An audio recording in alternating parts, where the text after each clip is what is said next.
이렇게 닦은 사람은 아는 게 부처님 말씀대로구나. 바울가방에서 목욕을 하는 게 아니라 나의 오염을 뽑아내니까 점점점 공국을 향하는구나.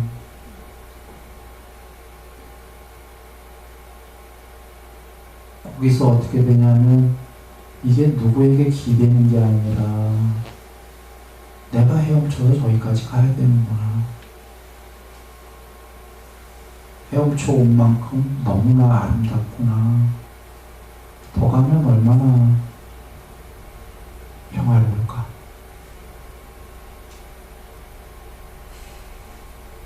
저 언덕에 누구한테 기대서 갈 수 있는 게 피안이라는 저 언덕에 그게 아니구나.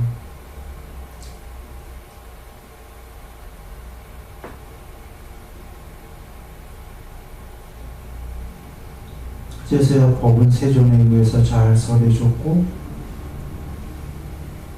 설해는 줬는데 실천을 해야 그제서야 스스로 보호할 수 있고, 스스로의 지혜로 말이죠. 보호할 수 있고, 그러니까 스스로 보호할 수 있는 건 자기가 그 상태가 돼야 되는 겁니다. 실천을 해서 되던 사리자님처럼 부처님 뵙기 전에 공부가 많이 돼서 이미 실천이 어느 정도 되어서 법을 보자마자 알던 그분이 법을 보자마자 보아한 거는 상태가 어느 정도 되어 계셨기 때문이죠. 가섭존자님은 법을 보지도 않고 부처님을 뵙자마자 알았어요. 당신이 스승이십니다. 그랬죠.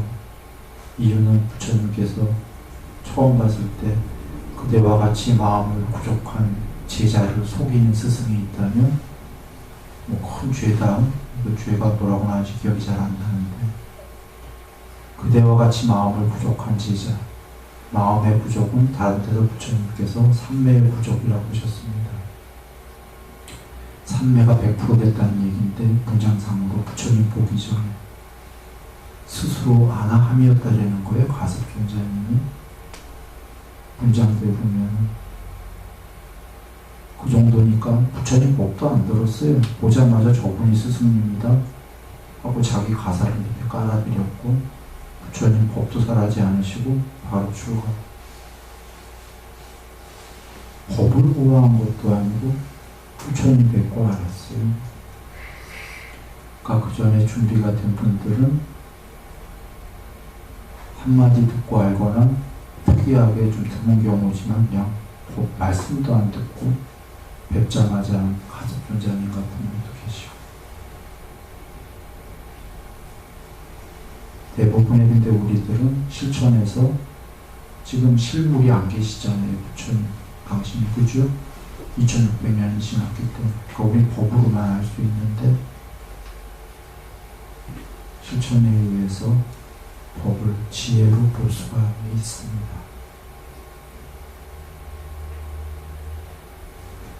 세존의 제자들의 승가가 보시받아 마땅한 이유는 사상 8배가 계시기 때문입니다.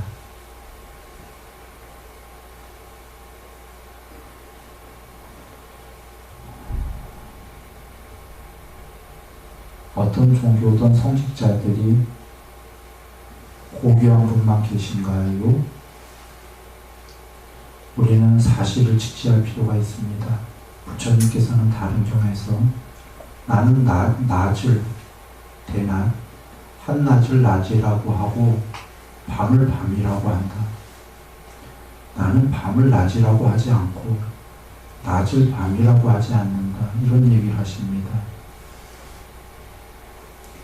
사실만 얘기하시거든요. 예를 들면 화정에서는 이 세계도 있고 저 세계도 있고 다 있다 그러시잖아요. 그런데 궁극에는 이 세계와 저 세계를 모두 초월해야 된다. 초월한 분도 계시다. 화정과 궁극을 다 얘기하시듯이 나는 이 세계에 없다 그렇게 말하지 않는다 그러셨어요. 없다라고도 말하지 않는다 그러셨습니다. 변하는 세계가 있긴 있기 때문에. 그러니까 목적을 위해서 과정의 그 사실들을 거짓하지 않는다 이 말씀인데,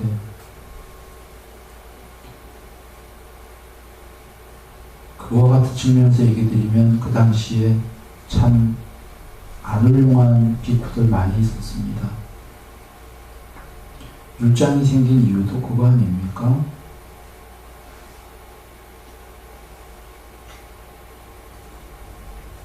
거룩한 분이 계셨는데도 죄송하게도 사실만 얘기 드리는 겁니다. 그래, 요거 앞에 경위가 마치마니까야의 사리자님이 그 밥 빌어먹으려고 출가한 스님들 많다. 이제 안 좋은 얘기를 합니다. 생계 때문에.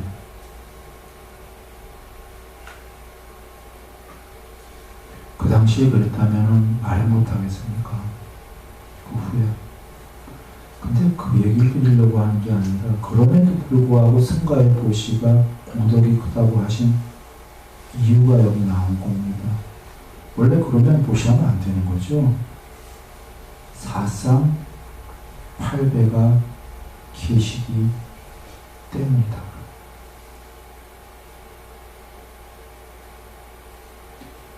이 모든 세계에 서열 1, 2, 3, 4위가 계시기,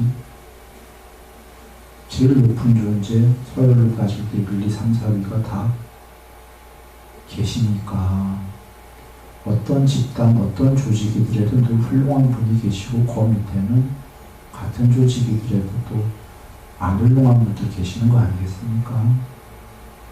그러나 그분들도 세월 지나면 언젠간 훌륭해지겠죠.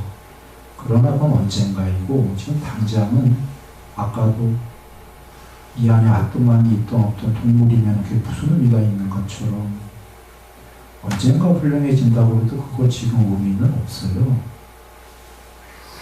그런데 왜 보시가 위험하냐면, 지금 의미 없는 그 사람들 때문이 아니고요, 거기에 사상팔배가 계시기 때문입니다.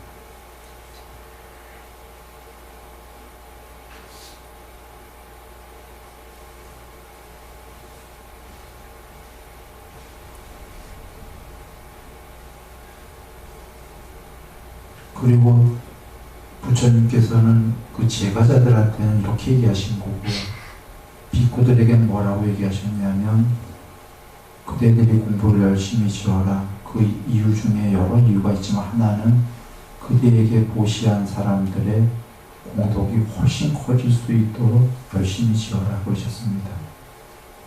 수다원이 아니었던 비구가 그 전에 보시를 받았는데, 수다원이 되면은 공덕이 커진다는 얘기인가요? 보통은 우리가 수다원이 아닌 비구보다는 수다원에게 했을 때 공덕이 훨씬 크다 여기겠는데, 그것도 맞아요. 그게 이제 1번인데, 수다원이 아니었던 자에게 보시하면 그 자가 수다원이 돼도 그 전에 아니었기 때문에 그 공덕은 그때 이미 그거로 가름됐다 이렇게 여기기 쉬운데, 그게 아니라고 하신 겁니다. 그자가 만약에 죽기 전에 수다원이 된다면, 안 된다면 그 정도의 어떤 공덕인데, 된다면 그 공덕이 엄청 커진다는 거죠. 달라진다는 거예요. 그래서 제자들에게 그대의 친지나 친척들이나 이런 분들이 보시한 그 공덕을 크게 해갖고 그들이 좋은 곳에 가게 하려면 열심히 공부지어라 이런 말씀이 계십니다.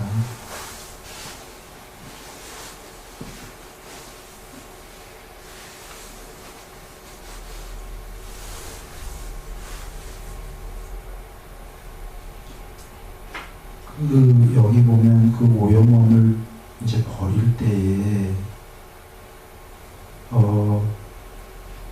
나는 부처님께 움직이지 않는 깨끗한 믿음을 지닌다라고 생각하면서, 요거 결과가 주석 보시면 직역이 요거 이 단어가 이상, 목표 이런 단어입니다. 행복. 그리고 원인이라고 되어 있는 건 주석에 직역은 법에서라고 나왔더군요. 그렇게 하면 해석이 좀 더 쉬울 거가, 목표는 부처님이시니까 그 부처님에 대한 깨끗한 믿음을 지닌다라고 생각하면서 부처님처럼 되려고 해탈 얘기하는 겁니다. 목표에서 영감을 얻고는 지혜라고 되어 있더군요. 직역이. 그럼 한번 바꿔봅니다. 해탈하려는 그런 목표에서 지혜를 얻고, 그 다음에 법에서 지혜를 얻으며 법과 관계된 환희를 얻는다. 좀 굉장히 이해가 쉽지요. 실천을 하다 보니까 부처님에 대한 깨끗한 믿음이 생기고, 더욱더 부처님처럼 목표를 가지니까, 닦아나가니까 더욱더 지혜들이 생기고, 그리고 부처님 법에 대해서도 더욱더 지혜가 생기고, 그러니까 법렬, 법과 관련된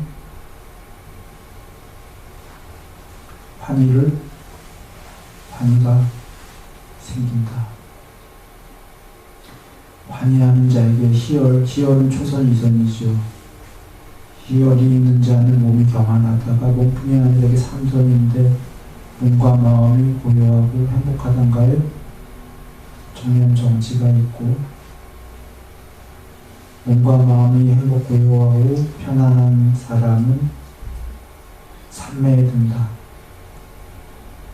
행복하고 행복한 자는 삼매에 든다니까, 여기 삼매는 1번 뜻은 삼선 다음에 나왔으니까 4선이죠.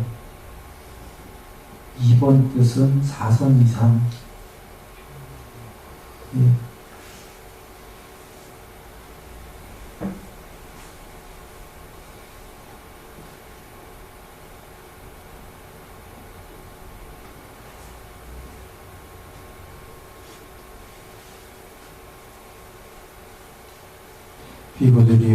비구가 이러한 계율을 지니고 이러한 법을 지니고는 앞에 나왔는데요.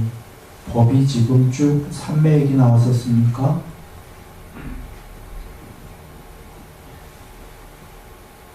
삼매입니다. 그리고 반야예요. 개정입니다.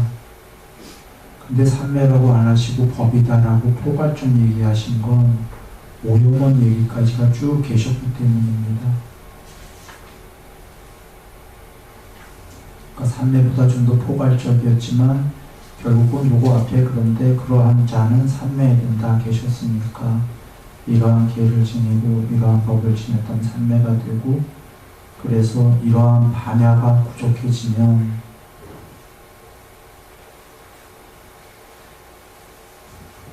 그가 흰쌀밥과 여러가지 국과 여러가지 반찬을 먹더라도 장애가 되지 않는다. 이런 특별한 말씀은 아마 그 앞에 그 바라문 때문에 하신 것 같습니다. 바라문들이 좋은 음식을 먹으니까요. 그 바라문에 대한 대기설법이기 때문에 이렇게 하면서 그 내가 잘 먹고 잘 산다면 그거 괜찮다.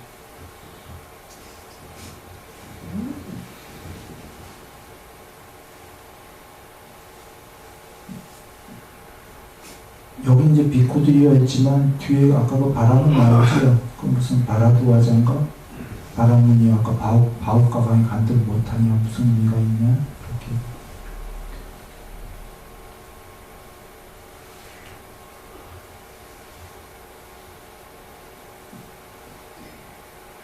또는 어쩌면 부처님께서도 공양청을 받으셨을 때 좋은 음식 많이 드신 경우도 많이 계시죠. 어쩌면 여긴 안 나와서 모르겠는데 바라문들이 더 비난했을지도 몰라요. 거식한다며 좋은 음식 받으시네. 이렇게 공양 받을 때 그거 받고 싶으셔서 받으시겠습니까? 솔직히 번거롭지. 그 공양청 올린 사람들의 공덕 을 위해서 연민을 가지고 그 먹이 움직이는 게 귀찮으시죠. 실제로 한 끼 밥으로도 오랜 세월을 만족하는 거는 그거 다 귀찮은 겁니다. 번거롭고.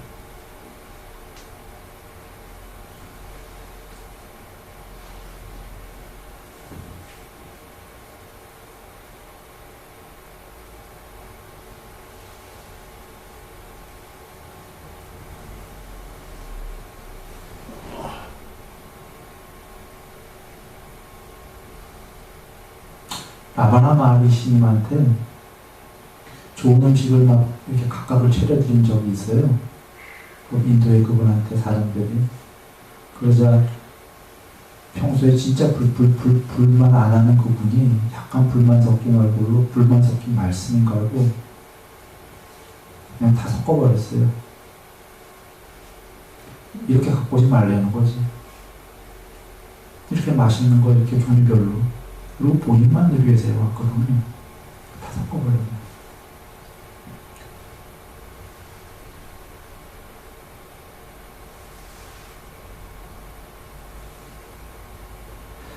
번거롭기도 하고 사실 마음이 부담스러운 겁니다.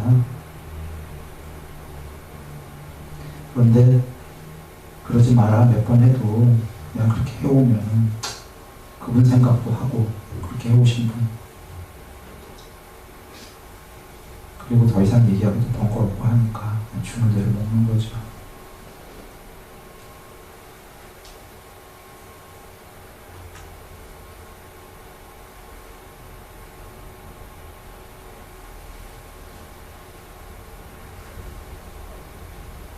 실제입니다.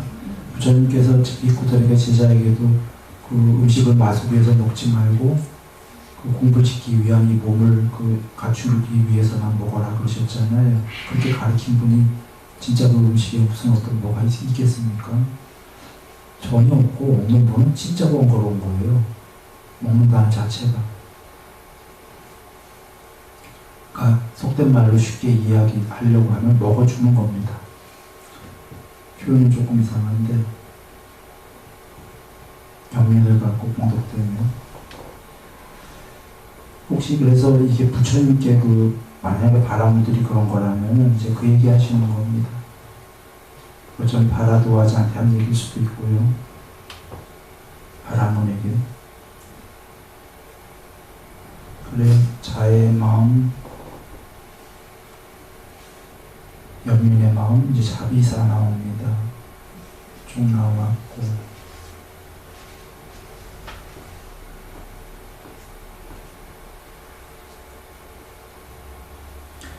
더 높은 벗어남이 있다라고 드디어 뭘로 보냐면 반야로 봅니다.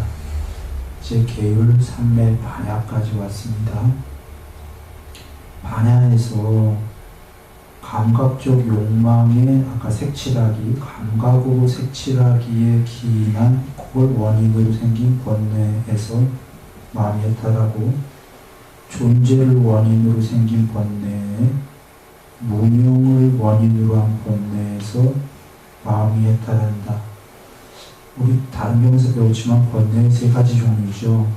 번뇌는 이것만 있다고 하셨습니다. 감각적 욕망, 존재에 대한 번뇌, 무명에 대한 번뇌 맞나요? 무명은 부처님께서 정의하시길 사성제를 모르는 게 무명이다 그러셨고 사성제는 이것이 괴로움이다. 괴로움에 생겨납니다. 소멸이다. 벗어남으로 인도한 도탁금이다인데 그 앞에 맨 처음에 이것이 괴로움이다는 사실 생로병사가 괴로움이고 사랑하는 것들과의 이별, 미워하는 것들과의 만남, 원하는 것을 얻을 수 없는 괴로움, 그 다음이가 중요한데 요약하자면 집착하기 마련인 온 자체가 괴로움이다 이렇게 끝나시죠. 오치온이 괴로움이다 이렇게 끝나시는데 요거는 아까 10가지 장애의 첫 번째인 오치온이 궁극이다는 견해가 잘못됐다와 맞물립니까? 자, 요거 하나만 봅니다. 다시 돌아옵니다. 저기 감각적 욕망의 번뇌, 존재의 번뇌, 무명이 사성제를 모르는 건데 그 중에 하나만 얘기하는 거예요. 사성제 전체 말고 오치온이 궁극이라는 실체다라는 이게 견해가 잘못됐다고 하나만 일단 봅니다. 그럼 이 세 개가 이제 번뇌가 나오는데 이 세 개는 전부 연관성이 있나요? 오치원이 궁극이 아니고 변하는 거라면, 존재의 그걸 진짜로 파악했다면 존재하는 거에 대한 번뇌를 가질 이유가 있나요?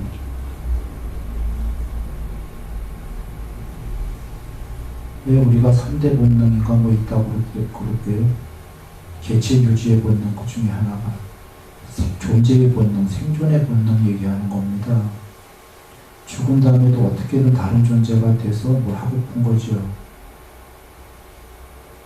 저 존재의 번뇌라는 게 살아서도 존재로서 번뇌가 되고, 살아서만이 아니라 죽은 다음에 어떻게 될까의 번뇌가 있거든요. 그런데 아까 무명 중에 첫 번째인 오치오는 궁극이 아니다. 오는 집착하기 마련이고 그게 궁극이 아니다. 오온이라는 게 존재 아닙니까? 집착하기 마련인 존재들은 궁극이 아니다. 이걸 공부 짓고 잘 안다면 존재라는 번뇌를 좀 벗어날까요? 아직 해탈 안 했다고 쳐도. 그리고 존재들은 색칠하기 마련이다. 감각적으로 욕망을 아까 집착하기 마련이다.